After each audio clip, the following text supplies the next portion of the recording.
For the past 10 years, Peter Kimani, a robbery inmate at the Nairobi remand home, has been living with the HIV virus after finding out his status in 2000.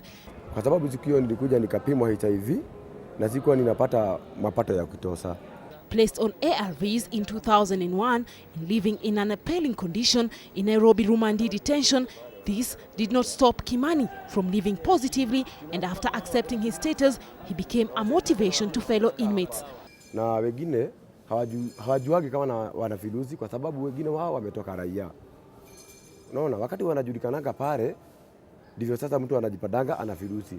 Kimani later embarked on a program to counsel inmates living behind bars on how to live positively. Na tukienda Kenyatta, kila mtu akienda pale anahakikisanga ametoka na unga yake yenye ina vitamini zote na mineral zote zenye zinafaidisha mtu yule ako na HIV. Kimani's situation forms part of undefined number or is replica of HIV-positive inmates or Rumandees yet to openly attest to their status in a number of Kenyan prisons across the country.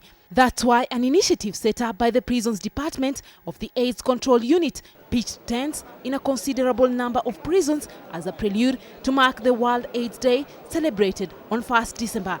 At the Nairobi Remand Prison, the allocation was open to 600 members of staff and 2,800 inmates mobilized to be part of the venture while involving members from the nearby community. Unataka kufanya nini? Unataka kujua nini? Ningetaka nijue status zangu. Status yako. Yeah. Then you plan your future. Yeah, ndio niweze kupanga my future. The counselors that are based in this station are drawn from within my members of staff. They are uniformed officers working with the prisoners as well as working with the members of staff. We tell you, members of staff, surely they should just know their status along with their members of their families. Counseling and testing is a major cause of the program. Ukiwa negative, I would rather keep my negativity. Nikae na hiyo that position, nikae in that position forever and ever. Na ukipatikana na uwe positive. Just in case niko positive, then kuna haja ikwishe na mimi. Nisiongeze, nisieneze. And filling out of unique data forms as stipulated by the prison guidelines in order to capture the prison community for analysis as they fight the stigma and the spread of the HIV virus. We have dedicated all the mobilization, most of the mobilization I would say, to the prisoners. The campaign is said to have been productive as a total number of 911 inmates were tested for the HIV virus, 832 uniformed staff and 33 civilians from the surrounding community, and 4.5% was calculated as the prevalence rate for the entire exercise.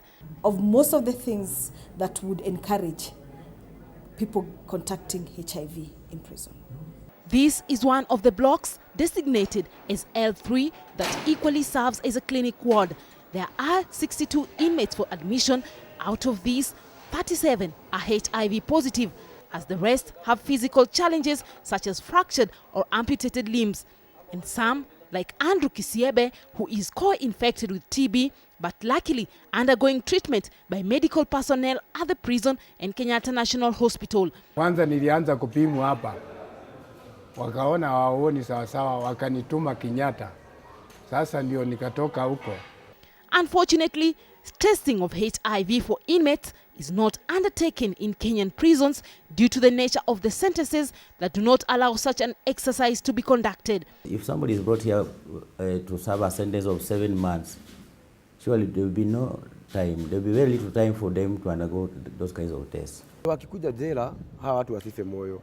Unamwambia vile ulikaa jela, vile ulitibiwa na madaktari, vile askari wale ulikuta pale vile wali kuweka mpaka wewe ukatobo.